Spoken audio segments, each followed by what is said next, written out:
अल्लाहु अकबर अल्लाहु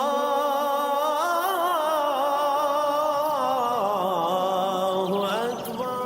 औज़ुबिल्लाहिमिनश्शैतानिर्रजीम बिस्मिल्लाहिर्रहमानिर्रहीम। फ़िक्र इक़बाल में तमाम साथियों को खुशामदीद।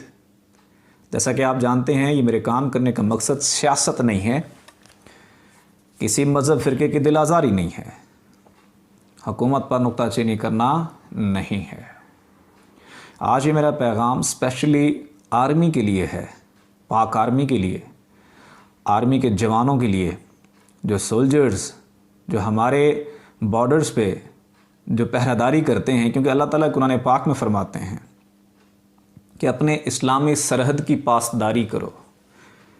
तो इकबाल ने कहा, वतन की फ़िक्र करना दां, मुसीबत आने वाली है, तेरी बर्बादियों के मशवरे हैं आसमानों में। उस वतन की फ़िक्र करनी चाहिए जहाँ इस्लाम का बोलबाला है।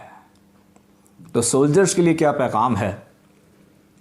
सोल्जर्स अपनी दिफा की और फाइटिंग पावर को इंक्रीज़ कैसे कर सकते हैं, इन्हांस कैसे कर सकते हैं, जंगी सलाहियतों में और मज़ीद बेहतरी कैसे ला सकते हैं, इसका नुस्खा खुद नबी पाक सल्लल्लाहु अलैहि वसल्लम ने 1400 साल पहले दे दिया था। कि ये जो नुस्खा था कि देखें, जंग बदर में, जंग उहुद में और जंगों में जहाँ सहाबा कराम जब जंग लड़ते थे, अभी तलवार उठाते थे, कुफार की गर्दनें उतर जाती थीं। अभी इशारा करते थे तो जंग फ़तह हो जाती थी। वजह क्या थी? उसका नुस्खा नबी पाक सल्लल्लाहु अलैहि वसल्लम ने दिया। क्या दिया? किताब पढ़ रहा हूँ, हज़रत सखी सुल्तान बाहू रहमतुल्लाह अलैह की है, ऐनुल फ़क्र, सफ़ा नंबर 101। उसमें हदीस कोट किया उन्होंने। फरमाते हैं, जिसका तर्जमा मैं पढ़ देता हूँ। आप सल्लल्लाहु अलैहि वसल्लम ने फरमाया, क्या मैं तुम्हें एक सबसे उम्दा काम बता दूँ जो खुदा ताला के नज़दीक निहायत पसंदीदा हो और जिससे खुदा ताला के नज़दीक तुम्हारे मरातिब बहुत बुलंद हो जाएं, जो सोना चांदी खर्च करने से कहीं बेहतर हो और जिस पर अमल करते हुए अगर तुम अपने दुश्मनों पर हमला करो तो तुम भी उनकी गर्दनें काटो और वो तुम्हारे खौफ से वो खुद भी अपनी गर्दनें काटने लगे। सहाबा कराम ने अर्ज़ की, या रसूलल्लाह, ज़रूर बताएं, वो कौन सा अमल है? आप सल्लल्लाहु अलैहि वसल्लम ने फरमाया, अल्लाह ताला का ज़िक्र। अल्लाह ताला का ज़िक्र करते हुए हमला करो तो गालिब रहोगे। अब जो कमांडोज़ हैं वो भी अपने आप को जोश देने के लिए, वलवला देने के लिए, जज्बा देने के लिए क्या करते हैं? अल्लाह का ज़िक्र करते हैं। अल्लाह के ज़िक्र से ही वो हमला आवर होते हैं। लेकिन एक नुस्खा ऐसा है कि शायद वो ना जानते हों, शायद की बात है, ना जानते हो। इकबाल कहते हैं, काफिर है तो करता है शमशीर पे भरोसा, काफिर है तो करता है शमशीर पे भरोसा, मोमिन है तो बेतेग भी लड़ता है सिपाही। पास तलवार ना हो फिर भी जंग में कामयाब हो जाता है। वो कौन सी ताकत है? वो इश्क की ताकत है। कुव्वत इश्क से हर पस्त को बाला कर दे। वो इश्क की ताकत के ज़रिए, खुदी की ताकत के ज़रिए वो कुफ़ार पर गालिब आ जाता है। बड़ा मशहूर वाक़या है कि हज़रत उमर फ़ारूक ने अपने एक जर्नल को 8000 का लश्कर भेजा और वो लश्कर 8000 का भी उन्होंने इमदाद मांगी, 8000 का लश्कर भेजें। हज़रत उमर फ़ारूक ने 8000 का लश्कर रवाना कर दिया। ख़त भी उनके पास पहुंच गया कि मैंने रवाना कर दिया है। जब देखते हैं तो धूल उठ रही है, गर्दो गुबार उठ रही है, 8000 का लश्कर आ रहा है। जब लश्कर करीब पहुँचता है तो सिर्फ 2 बंदे थे, सिर्फ 2 बंदे। तो हज़रत उमर फ़ारूक का ख़त भी उनको देते हैं, जिसमें हज़रत उमर फ़ारूक ने फरमाया कि ये एक बंदा 4000 पर गालिब है, लिहाजा मैंने ये 8000 का लश्कर भेजा है। अब ये कहा जाता है जो इमाम मेहदी अलैहिस्सलाम आएंगे, इमाम मेहदी अलैहिस्सलाम के जो सिपाही होंगे उनके पास तलवार नहीं होगी, उनके पास क्लाशन नहीं होगी, उनके पास रॉकेट लॉन्चर नहीं होगा, इश्क की ताकत होगी और इश्क की ताकत के ज़रिए उनका एक बंदा, एक सहाबी, एक जाकिर एक शहर पे गालिब होगा। वो किसकी ताकत है? वो इश्क की ताकत है, वो खुदी की ताकत है। सखीलाल शहबाज कलंदर हैं। सखीलाल शहबाज कलंदर के मुरीद बोदला बहार को कसाईयों ने कत्ल कर दिया, तो आपने एक इशारे से पूरा किला पलट दिया। रहेंगे, इकबाल क्या कहते हैं, है मगर इस नक्श में रंगे सबात दवाम, है मगर इस नक्श में, जो कलंदर पाक ने किला पलटा, है मगर इस नक्श में रंगे सबात दवाम, जिसको किया हो किसी मर्द खुदा ने तमा। अल्लाह के वली ने जिसको पलट दी हो, जिसको उल्टा कर दिया हो, वो दुनिया में इबरत का निशान बन जाता है हमेशा के लिए। तो ये वो ताकत है इश्क की। अब हमारे सोल्जर्स में वो ताकत और कुव्वत कैसे आएगी? ये ताकत और कुव्वत जिस्मानी नहीं है। कलंदर पाक ने किला पलटा, जब किला पलटा, जिस्म की ताकत तो नहीं पलट सकती। जब मौला अली जब मैदान जंग में हुआ करते थे तो सारे आपकी तलवार से खौफ खाते थे। एक दफ़ा तो ऐसा हुआ, कई कुफार ऐसे थे जिनको आपने एक ज़रब लगाई, एक ज़रब में ही वो दो जिस्म के दो टुकड़े हो जाते थे। वो कौन सी ताकत थी? जिस्म की ताकत तो नहीं है, वो रूहानी ताकत और कुव्वत है। वो रूहानी ताकत और कुव्वत कैसे हासिल होती है? पहले समझना होगा रूहानियत क्या है। आपका जिस्म है, आपके जिस्म के अंदर एक मखलूक है, वो है रूह। जिस्म नकल है, ये मिट्टी में मिट्टी हो जाता है, ये ख़त्म हो जाता है। रूह ख़त्म नहीं होती, वो असल है और बाकी रहेगी। उस रूह की जो नायब हैं वो 7 लताइफ हैं, वो आपकी हम शक्ल हैं। वो 7 जिब्राइल आपकी हम शक्ल आपके अंदर रहते हैं, जिनकी ताकत और कुव्वत जिब्राइल से भी ज़्यादा है।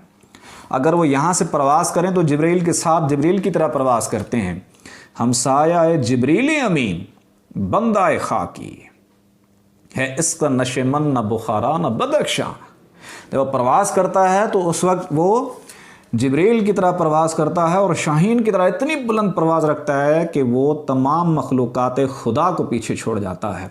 उनके पास ताकत और सलाहियत और कुव्वत इतनी है कि अगर आप उन 7 लताइफ को अल्लाह के नूर और इश्क से ज़िंदा कर दें तो जिस्म से वो मखलूक़ें निकलती हैं। मैंने पहले कहा था कि फ़रिश्तों के पास ताकत कितनी, अगर पर फैलाएं तो मशरिक़ मगरिब ढांप दें, ये दुनिया ढांप दें, मगर वो जो मखलूक़ें जो हज़रत इंसान के अंदर हैं, लताइफ की सूरत में इंसान के इस छोटे से सीने में बंद हैं, अगर इश्क की ताकत से उनको उजागर कर लें और जब वो प्रवास करती हैं आसमानों में तो सूरज भी उनके सामने छोटा सा नज़र आता है, जबकि सूरज हमारी ज़मीन से 10 लाख गुना बड़ा है। वो ताकत इश्क हज़रत इंसान के अंदर बंद है। ये मखलूक़ें जो जिस्म से निकलती हैं, निकल के जाके तरबियत हासिल करती हैं, कोई हजूर पाक के पास, कोई मौला अली के पास, कोई इमाम हुसैन अलैहिस्सलाम के पास, कोई गौस पाक के पास और कोई मुर्शिद के पास। लेकिन जब वक्त मैदान होता है, जब जंग का समा होता है, तो इन मखलूक़ों को भी इजाज़त होती है, जाओ तुम इसके जिस्म में दाखिल हो जाओ। वो मखलूक़ें जब जिस्म में दोबारा दाखिल होती हैं, जो अल्लाह के नूर से, जो कि नबियों वलियों की तरबियत याफ्ता मखलूक़ें होती हैं, दोबारा इंसान को अता कर दी जाती हैं, तो एक बंदा हज़ारों के लश्कर पर गालिब आ जाता है। हमारे सोल्जर्स को भी चाहिए जिस्मानी ट्रेनिंग के साथ साथ अपनी रूह की भी ट्रेनिंग करें, ताकि आप दीनों दुनिया में बुलंद मकाम हासिल करें, ताकि अगर कोई ऐसी हालात और सिचुएशन पैदा हो कि जहां हमारा एक फ़ौजी हो, जहां हमारा एक सोल्जर हो, तो वो एक सिपाही, वो नबी पाक सल्लल्लाहु अलैहि वसल्लम का झंडा उठाए हुए एक सिपाही हज़ारों और सैकड़ों पर गालिब रहे। तो उसके लिए इश्क की तालीम सीखनी पड़ेगी। इश्क की तालीम का ताल्लुक़ इससे है, नूर से है। जितना आपके अंदर नूर होगा उतनी मोहब्बत होगी, जितनी मोहब्बत होगी उससे मखलूक़ें आपकी उतनी उजागर होंगी, उतनी तरबियत हासिल करेंगी। अपने अंदर नूर पैदा करें। नूर पैदा करने का बेहतरीन तरीका क्या है? जो दिल की धड़कनें हैं, इसमें 1.5 वोल्ट करंट है। अगर इसमें ये सलाहियत है, ये एक नूर पैदा करने का जनरेटर अल्लाह ने आपके अंदर लगा रखा है, इस एक टिक के साथ अल्लाह, दूसरे के साथ हो मिले, अल्लाह अल्लाह अल्लाह। किसी को बताने की ज़रूरत नहीं, सोल्जर्स को एक दूसरे को बताने की ज़रूरत नहीं, दिल की धड़कनों में करते रहें। यकीन करें ये आपको पता है, अल्लाह को पता है और किसी को भी खबर नहीं। हर वक्त उठते बैठते, दौड़ लगाते, जंग करते, ट्रेनिंग करते, हर वक्त दिल की धड़कनें महसूस करें। हर नमाज के बाद 2 मिनट दिल की धड़कनों की तरफ तवज्जो करें। टिक टिक टिक टिक फील होगी, एक टिक के साथ अल्लाह, दूसरे टिक के साथ हो मिलाएं। अल्लाह का नाम जलाली है, जोश देता है, वलवला देता है, जुनून देता है। उसके साथ आपको सीने में गर्मी महसूस होगी, क्योंकि जलालियत से गला खुश्क हो जाएगा, अजीब सी फीलिंग होगी। फिर हजूर पाक का नाम जमाली है, क्योंकि रब की ज़ाती नाम अता भी हजूर पाक के वसीले से होता है। फिर तसव्वुर करें पूरे सीने पर इसमें मोहम्मद सल्लल्लाहु अलैहि वसल्लम, आपकी सीने की गर्मी को, सीने की जलन को, गले की खुश्की को, आपकी प्यास को भी ये बुझा देगा, आपके गुस्से को भी ज़ाइल कर देगा। हमारे जवान चाहते हैं कि उस मकाम और मनसब पर फाइज हों कि एक सिपाही हज़ारों सैकड़ों पर गालिब रहे, क़ुव्वत इश्क अपने अंदर पैदा करे। क़ुव्वत इश्क पैदा करने का बेहतरीन ज़रिया ज़िक्र कल्ब है। आंखें बंद करें, तवज्जो दिल की जानिब रखें, धड़कनें महसूस करें और साथ साथ पढ़ते रहें अल्लाह अल्लाह अल्लाह। आपको ज़िक्र कल्ब अता भी हो जाएगा।